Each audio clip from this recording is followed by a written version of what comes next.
Hello मेरे प्यारे बच्चों, आज जरूरी जानकारी में आज आप लोगों के 11th क्लास के इतिहास हिस्ट्री बुक का फर्स्ट चैप्टर है। और फर्स्ट चैप्टर का नाम है लेखन कला और शहरी जीवन। इंग्लिश में इसको बोलते हैं राइटिंग आर्ट या writing skill and urban life. तो हम आपको लेखन कला और शहरी जीवन के बारे में बताने जा रहे हैं, लेकिन क्या अभी के शहर के बारे में? बिल्कुल नहीं। मैं अभी आपको अभी के शहर के बारे में नहीं, दुनिया की जो पहला शहर शुरू हुआ था उस पहले शहर के बारे में हम जानकारी देने जा रहे हैं। हम आपको दुनिया में सबसे जो पहले शहर की शुरुआत हुई थी वो मेसोपोटामिया से शुरू हुई थी। मेसोपोटामिया को आज मॉडर्न टाइम में हम इराक के नाम से जानते हैं, और इराक देश को आप सब जानते होंगे, जिसकी अभी राजधानी बगदाद है। लेकिन इस दुनिया में जो शहर का शुरुआत हुआ था वो मेसोपोटामिया से ही हुआ था। सबसे पहले हम मेसोपोटामिया शब्द का अर्थ जानेंगे। मेसोपोटामिया दो शब्दों से बना है। मेसोस का मतलब होता है मध्य या बीच, और पोटेमस का अर्थ होता है नदी से बना हुआ। इस तरीके से मेसोस और पोटेमस ये दोनों ही यूनानी भाषा से ली गई है, ये लैटिन वर्ड नहीं है। मेसोस और पोटेमस ये यूनानी ग्रीक भाषा से लिए गए दो शब्द हैं। मेसोस का मतलब मध्य, बीच, और पोटेमस का मतलब नदियों के द्वारा बनाए गए। अर्थात मेसोपोटामिया की जो भूमि है वो नदियों के द्वारा बनाई गई है। कौन सी भूमि और कौन सी नदी? तो मेसोपोटामिया हुआ भूमि, और नदी कौन सी नदी के द्वारा बनाया गया? तो नदी है दजला फरात नदी। वैसे भी मेसोस मध्य और नदी के द्वारा बनाया गया। तो आप लोग जानते हो दजला फरात नदी के बीच के भूमि को हम मेसोपोटामिया कहते हैं। ये फरात नदी जिसे इंग्लिश में यूफ्रेट्स कहते हैं, और दजला नदी जिसे इंग्लिश में टिग्रिस कहते हैं, इन दोनों नदियों के बीच में मेसोपोटामिया जगह भूमि की शुरुआत हुई।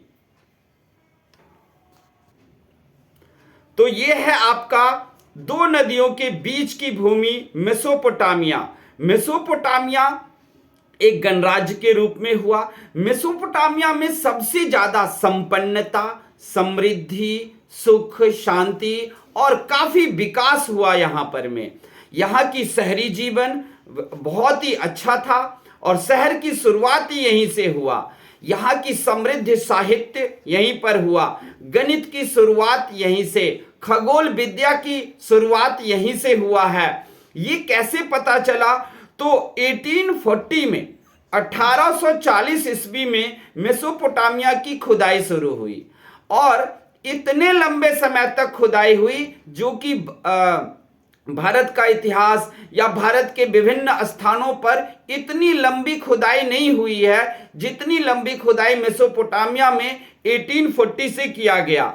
और उसमें वो उरुक और मारी इन जगहों पर में खुदाई शुरू हुआ था, और इसमें इनको मूर्तियां, आभूषण, कब्र, औजार, मुद्रा, इमारतें सब कुछ प्राप्त हुआ, जिससे हमें पता चलता है कि गणित की शुरुआत, शहर की शुरुआत, या फिर खगोल विद्या, एस्ट्रोलॉजी की शुरुआत सब कुछ यहीं से शुरू हुआ है। मेसोपोटामिया की लेखन प्रणाली और उसका साहित्य भूमध्य सागरीय प्रदेशों में भी फैल गया। वहां पर में सीरिया तक में इनकी लिपि फैली। याद रखना बच्चों, मेसोपोटामिया की लिपि को हम कहते हैं क्यूनिफॉर्म लिपि। क्यूनिफॉर्म लिपि तो कम लोग जानते हैं, कीलाक्षर लिपि आप लोग सब जानते हो। तो आज से याद रखना, मेसोपोटामिया की लिपि का नाम है कीलाक्षर।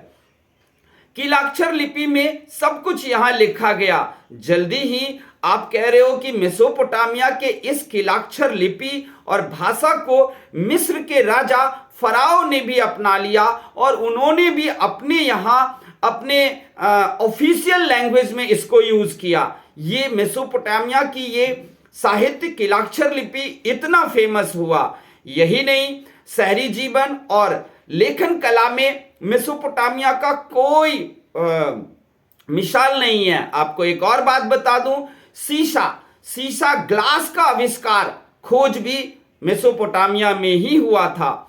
इसके अलावा अगर आप देखें तो इनके शहर मुख्य कौन से थे उस टाइम जो इतना फेमस हुए, और इन्हीं के शहर को देखकर पूरी दुनिया में शहरीकरण की शुरुआत हुई है। वो है इनका शहर सुमेर और अक्कद। ये सुमेर और अक्कद दो इनके ऐसे शहर थे जो कि काफी समृद्ध थे और कल्चरल, संस्कृति, व्यापार, हर चीज का केंद्र था। यही नहीं, 2000 ईस्वी के बाद यहां पर बेबीलोन एक महत्वपूर्ण शहर बन गया था, और बेबीलोन 2000 में सबसे ज्यादा महत्वपूर्ण शहर था। और आप लोग अगर पढ़े होंगे, कहीं सुनो होंगे, तो दुनिया का पहली कानून की किताब, संविधान की किताब बेबीलोन में ही लिखा गया था, जिस संविधान की किताब का नाम था हम्मुराबी संहिता। हम्मुराबी संहिता था जिसमें बेटियों को भी इस बात का अधिकार दिया गया था कि उसे बाप के हिस्से में मिलेगा। आज आप देख रहे हो भारत में नरेगा जैसे कानून, 2005 नरेगा जैसे कानून को बना करके और तब उनको दिया गया था, अधिकार दिया गया बेटियों का। जबकि आज से 2000 साल पहले ही मेसोपोटामिया में जब बेबीलोन में वहां पर में हम्मुराबी कानून की किताब लिखी गई तो बेटियों का हिस्सा वहीं पर दिया गया, और उस समय बेटियों का हिस्सा दहेज के रूप में दे देते थे। जब बेटी शादी करके जाती थी उसी टाइम लोग दे देते थे। लेकिन अब ऐसी व्यवस्था नहीं है। तो याद रखना, दुनिया का पहला कानून की किताब है हम्मुराबी संहिता, और वो बेबीलोन में लिखा गया था। यही नहीं, यहां का असर, मेसोपोटामिया का असर असीरिया, सीरिया सब में पड़ा। सीरिया में यहीं की भाषा लोग बोलने लगे थे। 2400 ईस्वी पूर्व में आकर के सिकंदर भी यहां पर आया था, और सिकंदर ने इस फलती फूलती व्यवस्था को देखकर दंग रह गया था। यही नहीं, यहां पर में मेसोपोटामिया में बाद में चलकर अरामाइक नामक एक लैंग्वेज की भी एंट्री हुई थी। आज से 1000 साल पहले कुछ भी हो, लेकिन इराक फल फूल रहा था। ये लगभग 2500 से 3000 साल आज से पहले शुरुआत हुए, लेकिन 1000 साल पहले तक ये काफी फल फूल रहे थे। अब हम आपको और भी इसकी जानकारी देंगे। यूरोप वासियों को मेसोपोटामिया के बारे में जानकारी मिलती है उनके ही बाइबल से। जो उनके बाइबल की धार्मिक किताब है उनमें ओल्ड टेस्टामेंट और न्यू टेस्टामेंट है। ओल्ड टेस्टामेंट में जब आप पढ़ने के लिए जाओगे तो उसमें एक किताब है बुक ऑफ जेनेसिस, यानी कि हिंदी में उसको कहते हैं उत्पत्ति की किताब। ये बाइबल धर्म ग्रंथ की पहली किताब है। उसमें लिखा गया है कि ये मेसोपोटामिया दजला फरात की धरती के बीच की भूमि में ही सबसे पहले भगवान गॉड ने जीवन की शुरुआत की। लेकिन जब जीवन की शुरुआत किया तो पाप इतना ज्यादा बढ़ गया, फिर भी गॉड ने कभी भी इस जगह को, इस भूमि से जीवन को समाप्त नहीं किया। पाप बढ़ने के कारण गॉड ने पूरे पृथ्वी पर जल प्लावन ला दिया, अर्थात पूरे पृथ्वी को जल से, बाढ़ से ढक दिया। तब भी भगवान गॉड ने, यानी कि ईसाई धर्म के बाइबल के अनुसार उनके भगवान ने दुनिया को खत्म नहीं किया, बल्कि एक नूहा नाम के एक व्यक्ति को चुना, जिसको कहा गया कि तुम एक बड़ा नाव बनाओ और प्रत्येक जीव जंतु, पेड़ पौधे सबके बीज और जीव जंतु के एक एक जोड़े को लेकर उस नाव पर चढ़ जाओ। हम इस पूरी दुनिया को खत्म करेंगे, लेकिन एक एक जोड़े अगर बच जाए तो फिर से हम इस दुनिया की शुरुआत करेंगे। एक टाइम आएगा जब जल प्लावन खत्म किया जाएगा और फिर से हम इस दुनिया की शुरुआत करेंगे। ये उन्होंने किया था। तो बाइबल की किताब में भी यूरोप वासियों को मिलता है मेसोपोटामिया के बारे में जानकारी कि ये वही जगह है जहां से भगवान गॉड ने इस दुनिया में शुरुआत की थी, लोगों के जीवन की, जिंदगी की शुरुआत की थी। ये वही जगह है और बाइबल की किताब बुक ऑफ जेनेसिस यानी कि उत्पत्ति की किताब में इस बात को लिखा हुआ है। अब हम आगे बढ़ेंगे कि मेसोपोटामिया के लोग कैसे थे, इनके बारे में हमें कैसे जानकारी मिली। तो मैंने पहले बता दिया, लिखने की प्रथा भी यहीं शुरू हुई। क्या कहते हैं, वैसे कागज की आविष्कार तो इजिप्ट मिस्र में हुआ था, आप लोगों को पता है। और लिखने की कला जो है वहाँ यहाँ शुरू हुई, लेकिन वो लिखने की कला अलग है। आप जीके में पढ़ते होंगे कि लिखने की कला चीन में शुरू हुई, लेकिन चीन में लिखने की कला नहीं, मुद्रण की कला शुरू हुई। आधुनिक मुद्रण करना, प्रिंटिंग करना, लेकिन लिखने की कला मेसोपोटामिया में शुरू हुई। इस बात की कैसे हमें पता चला? तो हमें टैबलेट मिला है। जो टैबलेट मिला है खुदाई के दौरान, मेसोपोटामिया में जो खुदाई हुई है उस दौरान टैबलेट क्या था? तो छोटे छोटे मेसोपोटामिया में एक ऐसी पट्टिका मिली है जिस पट्टिका में उस टाइम के बारे में, बाढ़ के बारे में, व्यापार के बारे में लिखा गया था। और जल प्लावन यानी कि पृथ्वी पर जो बाढ़ लाई गई थी वो भी लिखा हुआ एक पट्टिका मिला है। तो अब तो बाइबल की बात और बाइबल की जो उत्पत्ति की किताब में लिखा है वो बात बिल्कुल सच हो गई। ये अब नहीं रहा कि बाइबल के जो पहले पेज पर लिखा गया है वो गलत है, क्योंकि खुदाई के दौरान ऐसी कई सारे टैबलेट, पट्टिका मिला है जिसमें जल प्लावन, पृथ्वी पर बाढ़ लाकर पूरे पृथ्वी से पाप को खत्म किया गया था, वो देखने को हमें मिल जाता है। 1960 में आकर ओल्ड टेस्टामेंट बाइबल का और छानबीन किया गया कि क्या बाइबल सच है। तो वहां पर खुदाई के दौरान जो भी सबूत मिले उस सबूत के आधार पर बाइबल की बातों को सच माना गया। तो बच्चों अब बढ़ते हैं मेसोपोटामिया और उसका भूगोल, कि मेसोपोटामिया कहां है, क्या है इसका भूगोल। भूगोल मतलब किस जगह पर स्थित है, कितने अक्षांश पर है, कितने देशांतर, मतलब कि कितना लॉन्गिट्यूड, कितना लैटिट्यूड पर है। तो अगर देखें तो मेसोपोटामिया जो है वो स्टेपी घास के मैदान के बगल में ही है और यहां पर 7000 से 6000 बरस पहले यहां खेती की शुरुआत हुई थी। हालांकि यहां पर पर्वत श्रृंखला भी काफी ज्यादा है, पहाड़ों से भरा हुआ है, लेकिन पहाड़ों के नीचे हरे भरे मैदान, ऊंचे नीचे मैदान है और उससे थोड़ी ही दूर पर स्टेपी घास के मैदान है जहां पर लोग पशुपालन करते थे और आजीविका चलाने के लिए विभिन्न तरह के कार्य और क्रियाएं करते थे। यहां पर छोटे छोटे पहाड़ियां भी हैं।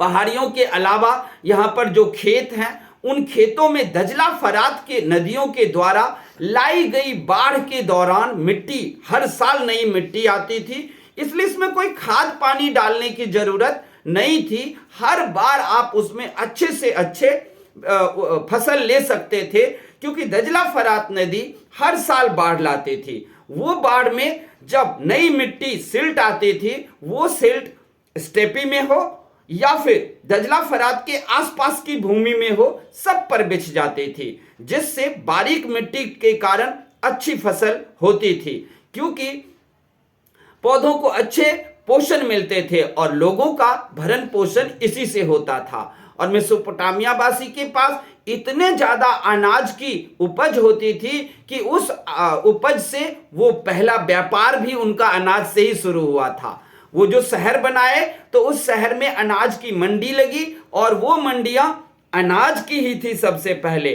फरात नदी जब स्टेपी घास के मैदान और मेसोपोटामिया से निकलती है तो आगे वो रेगिस्तान में प्रवेश करती हैं। रेगिस्तान में वो बट जाती है कई धाराओं में, और फिर जब कई धाराओं में बढ़ती है तो उस धारा के कारण अब विभिन्न क्षेत्रों की भी सिंचाई कर सकते थे, क्योंकि अब मान लो कि नदी से आपको अगर नहरें खोदकर ले जानी है तो आप नहर को खोदकर दूर तक ले जाओगे, लेकिन नहीं, नदी तो खुद ही कई भागों में बट गई। इस तरीके से अब उत्तर, पश्चिम और दक्षिण तीनों भागों में गेहूं की खेती, मटर, मसूर की खेती की जा सकती थी।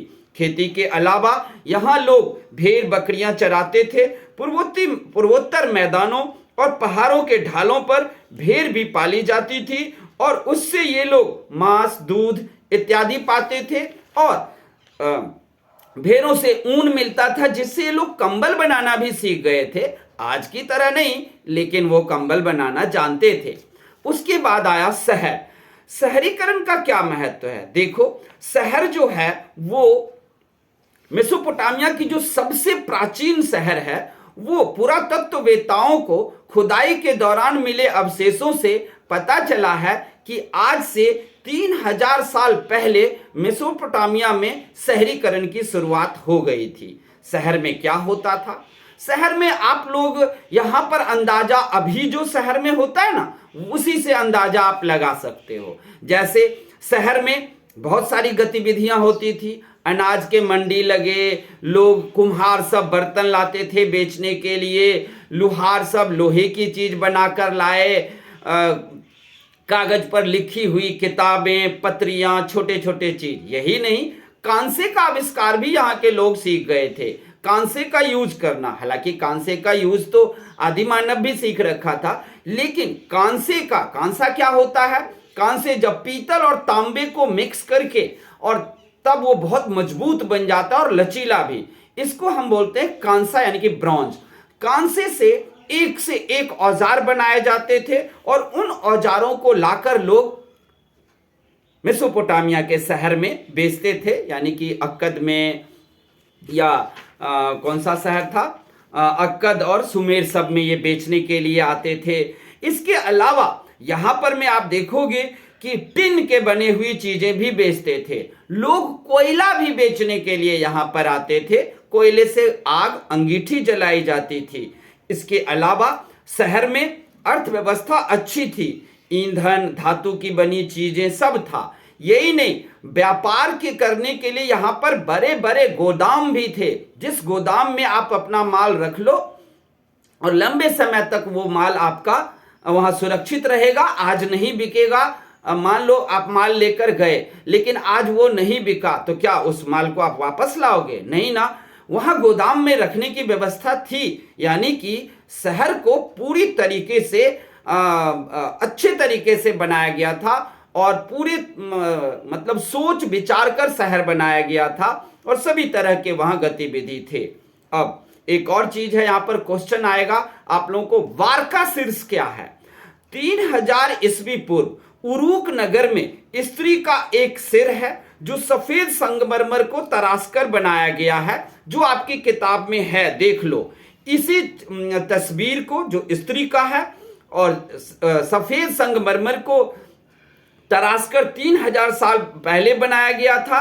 इसकी आंखों और भौहों में क्रमशः नीले लाजबर्द यानी कि लैपिस इजाउली नामक पत्थर डाला गया है, सीपी डाला गया है, काले डामर की जराई की गई है और इसी जराई की हुई मूर्ति को हम बारका शीर्ष कहते हैं। इसके मुख, ठोरी और गालों को सुकोमल सुंदर बनावट दी गई है। तो और कुछ भी हो, लेकिन बारका शीर्ष क्वेश्चन आपको पेपर में जरूर आएगा। लेकिन बारका शीर्ष क्यों इतना फेमस हुआ? तो बारका शीर्ष को हम इसलिए पढ़ते हैं कि इससे हमें यह पता चलता है कि इराक में उस समय हस्तशिल्प और हाथ से की गई कारीगरी इतनी अच्छी थी। बारका शीर्ष से हमें यह जानकारी मिलता है। शहरों में माल की आवाजाही, शहर में माल की आवाजाही कैसे होती थी? शहर में माल की आवाजाही होती थी, उस समय घोड़ा गाड़ी भी था, ऊंट गाड़ी भी था। इसके बाद लोग हाथों से खींच कर लाते थे। कई लोग जब माल का परिवहन करते थे तो उसमें उनको बड़े जमींदारों के द्वारा कुछ मोहरें, मुद्राएं ये सब दी जाती थी। लकड़ी की गाड़ी थी, अभी टायर वायर तो नहीं आया था, लेकिन ये सब चीजें थी। व्यापार में तांबा, रांगा, सोना, चांदी, सीपी ये सब कुछ लाते थे और मुख्यतः लोग अनाज गाड़ियों पर लादकर और शहर में लाते थे बेचने के लिए। यही नहीं, और आपको बता दिया कि मेसोपोटामिया में दजला फरात नदी रेगिस्तान में जाकर वो कई भागों में बट गई, जिससे अनाज अब बड़े क्षेत्रों में उपजाया जा सकता था। तो मेसोपोटामिया वासी अनाज के भी व्यापार करते थे। अब अगला हेडिंग है लेखन कला और विकास। लेखन कला और विकास को देखा जाए तो लेखन कला की शुरुआत हुई मेसोपोटामिया में, और वो आज से 3200 ईयर्स अगो हुआ, यानी कि आज से 3200 साल पहले यहां पर लेखन कला की शुरुआत हुई। आज से 3200 साल पहले, ये बात आप लोग याद रखना। आज 2025 चल रहा है। लेखन कला में ये क्या करते थे? लेखन कला इनकी बहुत ही टफ थी। जो भी चीज था, गाय था, भैंस था, ये था, तो उसको ना विभिन्न तरह के छोटे छोटे चित्रों के जैसे अक्षर दिए गए थे। जो इनके अल्फाबेट थे वो अल्फाबेट नहीं थे, वो एक पिक्चर थी, एक तस्वीर थी। और इस तरीके से एक ही पिक्चर में कई छोटे छोटे बिंदु और पिक्चर भी होते थे। टोटल अगर इन पिक्चरों को लिया जाए तो 5000 पिक्चर थे। अब 5000 अल्फाबेट हो गए। हर एक अल्फाबेट में इतनी उलझी हुई बातें थी, तो एक प्रॉब्लम थी। और इसी प्रॉब्लम के कारण मेसोपोटामिया में ज्यादातर लोग पढ़े लिखे नहीं होते थे। एक दो लोग ही यहां पर पढ़े लिखे होते थे, ज्यादातर लोग नहीं। मुंशी जी, ये राजा के मंत्री, क्योंकि 5000 अल्फाबेट को कौन सीखेगा, और हर अल्फाबेट में इतनी जटिलताएं हैं और इतनी उलझन थी। इसी लिपि को कीलाक्षर लिपि, कीलाकर लिपि या क्यूनिफॉर्म लिपि कहा जाता है। अगर आपने कीलाकर बोला तो भी सही, कीलाक्षर बोला तो भी सही, क्यूनिफॉर्म बोला, यूरोपवासी इन्हें क्यूनिफॉर्म के नाम से जानते हैं। तो लगभग 2600 यानी कि 2600 ईस्वी पूर्व कीलाकर या कीलाक्षर लिपि का विकास हुआ, और कहा जाता है कि ये सुमेर से शुरू हुआ था। लेकिन नहीं, सुमेर से शुरू हो या कहीं भी, सुमेर भी मेसोपोटामिया का ही पार्ट था, और अक्कद और सुमेर तो उसका मुख्य शहर था ही। लेखन प्रणाली में देखें तो लेखन प्रणाली जितने भी थे वो बाद में इसमें उपसर्ग, प्रत्यय, ये सब जोड़ा गया, वर्णमाला भी लाया गया, लेकिन शुरुआती दौर में कीलाक्षर में नहीं था। साक्षरता तो मैंने बता दिया कि साक्षरता यहां नहीं थी। पूरे गांव में, पूरे शहर में 100, 10, 50 लोग ही पढ़े लिखे होते थे, क्योंकि इन लिपि को सीखना बहुत मुश्किल था। 5000 अल्फाबेट, और हर एक अल्फाबेट में उलझने और जटिलताएं। अब लेखन का प्रयोग किस किस में करते थे? लेखन का प्रयोग राजा के मंत्री सब टैक्स लेंगे, कर लेंगे, उनको हिसाब किताब में करते थे। इसके अलावा राजा जब अपना दूत भेजते थे कहीं पर, तो वो एक चिट्ठी पत्री में लिख करके और तब भेजते थे कि दूर ले जाओ। यही नहीं, जब लोग वहां पर में व्यापार करते थे तो कुछ उधार भी हो जाता था, तो उस उधार के लिए भी लोग अपनी एक पर्ची या डायरी में लिखा पढ़ी करके रखते थे। यही नहीं, यहाँ के लोग जो हैं, जैसे सूसा पहाड़ है, उसके नीचे के लोग भी थोड़ा बहुत पढ़ते लिखते थे, क्योंकि उन्हें लगता था पढ़ाई लिखाई करके हम काम को सही रूप से कर पाएंगे। इसके बाद है दक्षिणी मेसोपोटामिया में चलते हैं। दक्षिणी मेसोपोटामिया में भी शहर था क्या? देखो, दक्षिणी मेसोपोटामिया 5000 ईस्वी पहले की सबूत मिलता है। 5000 साल पहले दक्षिणी मेसोपोटामिया में बस्तियों का विकास हुआ, ऐसा पुरातत्वविद को खुदाई के दौरान ये अवशेष मिले हैं। इन जगहों पर देखा गया कि दक्षिणी मेसोपोटामिया में भी मंदिर होते थे, इधर भी राजा था, यहाँ पर में युद्ध सब कुछ होता था, यहाँ भी देवी देवता का पूजा होता था मंदिर में। यहाँ पर भी रोटी, जौ, मछली, शराब, ये सब मुख्य भोजन के रूप में थे। कभी कभी यहाँ सूखा भी आता था दक्षिणी मेसोपोटामिया में, लेकिन मुख्य मेसोपोटामिया में ऐसी बातें नहीं थी। यहाँ पर में मंदिरों की सुंदरता बहुत ही अच्छी है और देखने लायक है। इसके अलावा अब हम जाएंगे शहरी जीवन कैसा था। तो आइए बच्चों, हम पढ़ते हैं कि शहरी जीवन कैसा था। शहरी जीवन में अगर हम देखें तो सबसे पहले आपको एक काले पत्थर पर उत्कीर्णित शिलापट्ट मिलेगा। उस शिलापट्ट को हम कहते हैं स्टेल, यानी कि बुक में लिखा गया है स्टेल। इस शिलापट्ट पर में कई तरह की आपको तस्वीरें मिलेंगे जो उस समय के कुछ सूचनाएं देती हैं, क्योंकि इस शिलापट्ट पर में धनुष बाण ताने हुए व्यक्तियों को दिखाया जा रहा है। मतलब युद्ध जब होता था तो धनुष बाण से लोग लड़ाई करते थे। ये बात स्टेल यानी कि काले पत्थर के शिलापट्ट से हमें जानकारी मिलती है। ये है शहरी जीवन के बारे में जानकारी। और भी मोहरें भी यहां थी। भारत में तो आप जानते हो मोहर को, मोहर मतलब मुद्रा, रुपया, सिक्का।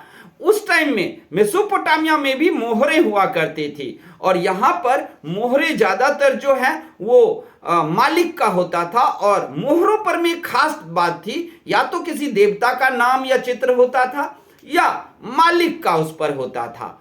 जो मालिक, कोई मालिक होता था, उनके पास 3000 मोहरें थी, तो वो अपनी उस मोहरे पर अपना ही तस्वीर और अपना नाम लिखवाते थे, या फिर किसी देवी देवता का लिखवाते थे। और ये मोहरे जो है घिसाई करके धातु से बनाया जाता था। इन मोहरों का यूज वो सामान को खरीदने में, नौकरों को तनख्वाह वेतन देने में, इन सब चीजों में काम करते थे। अब शहरी जीवन देखते हैं। शहर में सब कुछ था। देखो शहर है, शहर होगा तो अमीर लोग होंगे, अमीर लोग होगा तो वहां नाचने गाने वाले तो जरूर होंगे। और इसके अलावा वहां पर शिल्पकार, हस्तशिल्पकार सब होंगे। वहां पर कुम्हार होंगे, सफाई कर्मचारी होंगे, ये सब था। यहां पर में विवाह भी होते थे। विवाह को कानूनी दस्तावेज के रूप में विवाह का रिकॉर्ड भी रखा जाता था मेसोपोटामिया में। शादीशुदा बेटा जो भी होता था वो अपने माता पिता के साथ ही रहते थे। जैसे आज भी आप लोग देखते हो कि शादी करने वाले बेटियां शादी करने के बाद चले जाते थे। बेटी जब जाते थे तो उन्हें बेटी को ढेर सारा पशुधन या फिर कुछ खेत, ये सब अपनी बेटी को वो दहेज में देते थे, जो उनका हिस्सा था वो अपना ले जाएं। इसके अलावा शहर के जीवन को बड़े प्रबंधकीय ढंग से बनाया गया था। यहाँ पर कूड़ा कचरा निकालने के लिए अलग व्यवस्था थी। यहाँ पर में शहर से पानी कैसे, गंदला पानी कैसे निकले, उसकी भी व्यवस्था थी। घर जो यहाँ होते थे वो घर होते थे अपने धन दौलत के हिसाब से। जिसके पास जितना धन दौलत उसके पास वैसा घर। किसी को देहरी वाला घर होता था, किसी को लकड़ी वाला घर, किसी को लोहे का दरवाजे वाला घर होता था। यही नहीं, शहर में कब्रिस्तान की भी व्यवस्था की गई थी कि अगर लोगों की मौत होगी तो कब्रिस्तान में दफन करने के लिए एक जगह भी बनाया गया था।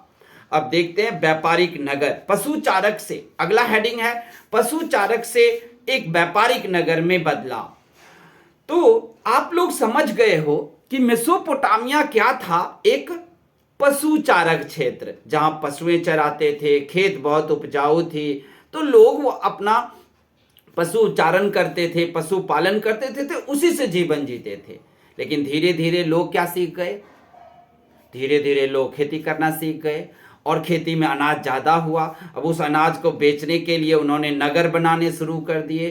तो मेसोपोटामिया एक पशुचारक क्षेत्र ही था, लेकिन वो एक व्यापारिक नगर बन गया। और व्यापारिक नगर बनने के बाद वहां पर एक से एक खोज हुई।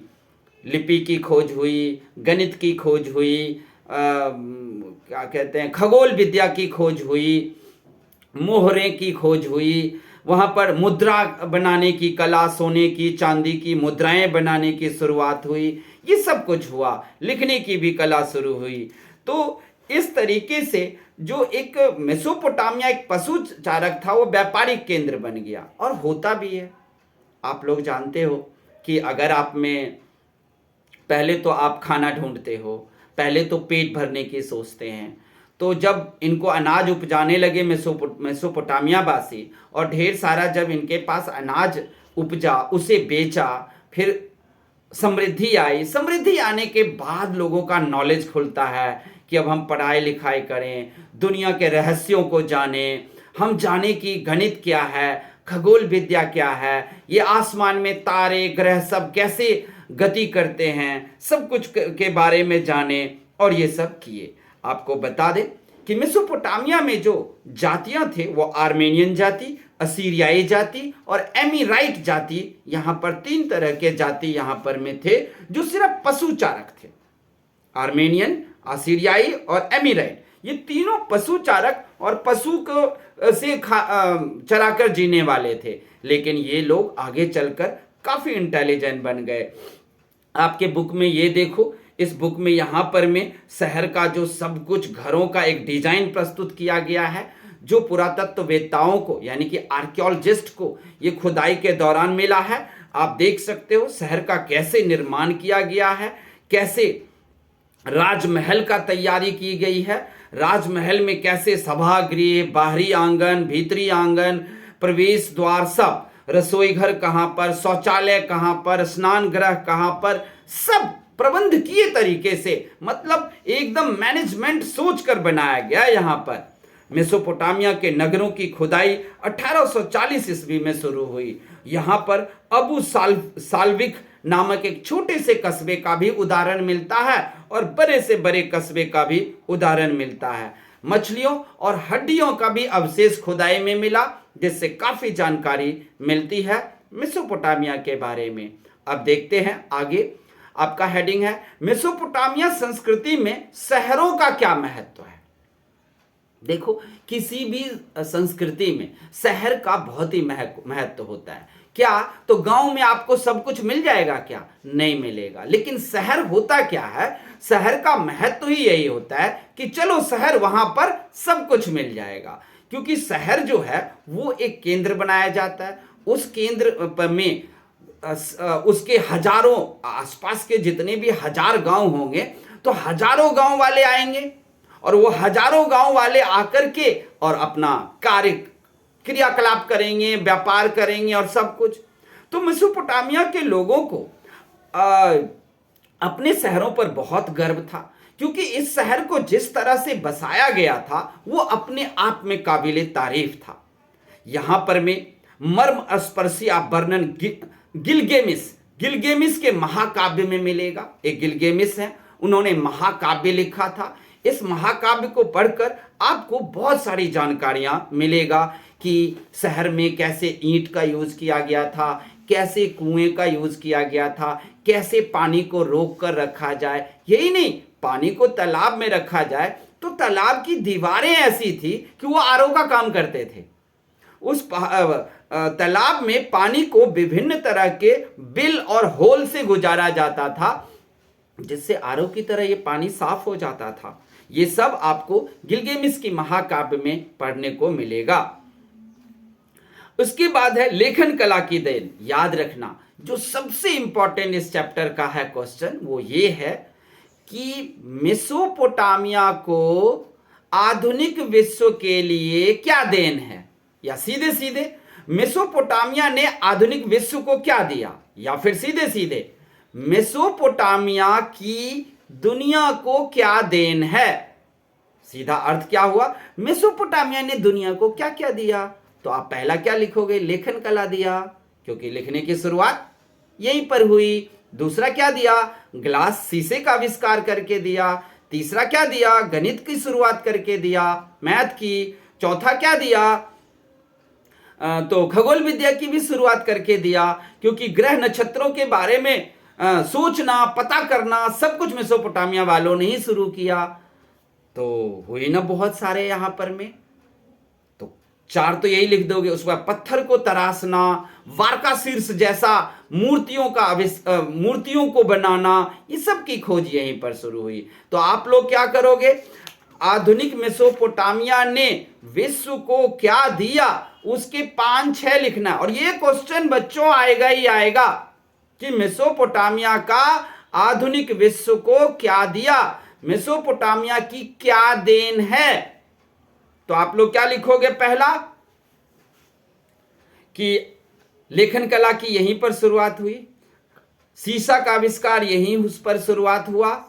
उसके अलावा कानून लिखने की किताब यहीं पर शुरू हुआ, किलाक्षर लिपि की शुरुआत हुआ, गणित की शुरुआत हुआ और खगोल विद्या की भी शुरुआत हुआ। और दुनिया को जो पहला संविधान की किताब लिखी गई वो भी। अगर बेबीलोन में दुनिया की पहली किताब नहीं लिखी जाती तो बताओ क्या आप लोग आज कानून की किताब लिख पाते? नहीं।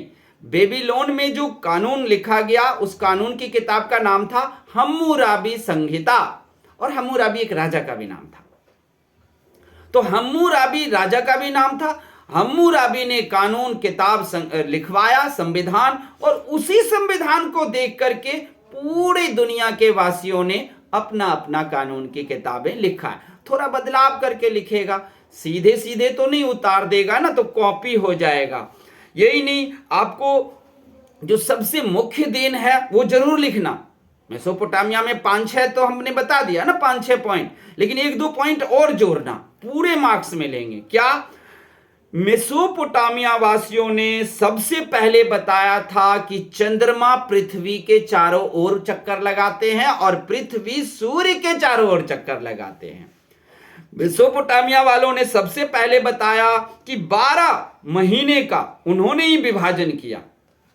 एक साल को 12 महीने में, एक महीने को 4 हफ्ते में, और एक दिन को 24 घंटे में, और एक घंटे को 60 मिनट में। यह भी मेसोपोटामिया की देन है। इसके अलावा आप लोग वो पढ़ते हो ना, भिन्न के सवाल, फ्रैक्शन नंबर, और आप वर्गमूल भी पढ़ते हो ना, स्क्वायर रूट। तो स्क्वायर रूट और फ्रैक्शन नंबर की पढ़ाई भी मेसोपोटामिया वालों ने ही दिया। तो मेसोपोटामिया की क्या देन थी? अब 8-9 लिख दोगे ना। दिन को बांटा 24 घंटे में, वर्ष को बांटा 12 महीने में, ये सब कुछ बांटा। तो ये सब चीजें भी आप लोग उसमें दे देना, ठीक है। तो इस तरीके से आपका ये लेसन चैप्टर खत्म हुआ। हिस्ट्री का पहला चैप्टर था ये, और ये है आपका था कि लेखन कला और शहरी जीवन आपके चैप्टर का नाम था। इसमें हमने मेसोपोटामिया के बारे में सब कुछ जानकारी हासिल किया। शहरी मेसोपोटामिया में ही शहरी जीवन का सर्वप्रथम शुरुआत हुआ, उसके बारे में भी हमने पढ़ाई किया, उसके बारे में भी जानकारी लिया। और सबसे इंपॉर्टेंट क्वेश्चन बताया, मेसोपोटामिया का आधुनिक विश्व को क्या देन है। तो वो मैंने 2-3 बार बताया आप लोगों को। और फ्रैक्शन, स्क्वायर रूट, और महीनों को हफ्ते में बांटना, और वर्ष को, साल को महीने में बांटना, 12 महीने में, ये सब भी मेसोपोटामिया की देन है। तो आप लोगों को ये हमारा ये वीडियो कैसा लगा? आप लोगों को ज्ञान प्राप्त करना और अच्छा लगे तो आप लोग हमें जरूर लाइक कमेंट देना, गलतियों को भी कमेंट में लिखना। थैंक यू, धन्यवाद, जय हिंद।